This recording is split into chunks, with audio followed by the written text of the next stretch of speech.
R T, standard reduction potential.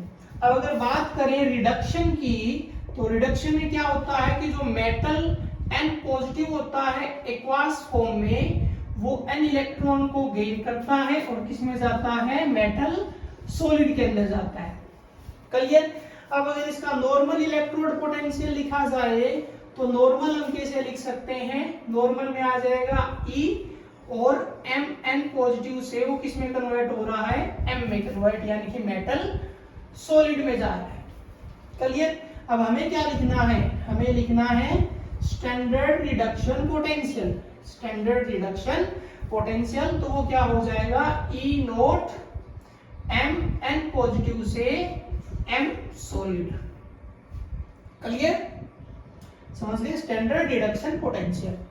अब एक बात ध्यान रखना कि अगर हम दोनों का एक रिलेशन समझें, relation of standard oxidation potential and standard reduction potential, अब इन दोनों का क्या रिलेशन है, अगर रिलेशन को देखा जाए तो हमेशा ध्यान रखना वैल्यू में दोनों सेम मिलेंगे, मैग्नीट्यूड एक जैसा होगा, नेचर दोनों का अलग अलग होगा, नेचर यानी कि साइन है वो एक प्लस होगा और एक माइनस होगा। तो हम क्या लिख सकते हैं, बोथ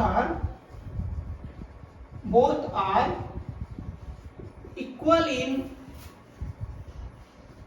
मैग्नीट्यूड और opposite in sign, opposite in sign, sign में अपोजिट होंगे, साइन में अपोजिट होंगे। यानी कि अगर मैं लिखूं कि स्टैंडर्ड ऑक्सीडेशन पोटेंशियल किसके इक्वल होगा, तो स्टैंडर्ड रिडक्शन पोटेंशियल के इक्वल तो होगा, लेकिन साइन किसका आ जाएगा, नेगेटिव का आ जाएगा। एक प्लस है तो दूसरा क्या होगा, माइनस होगा, एक प्लस है तो दूसरा माइनस होगा।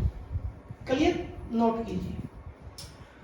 ओके, एक प्लस तो दूसरा माइनस।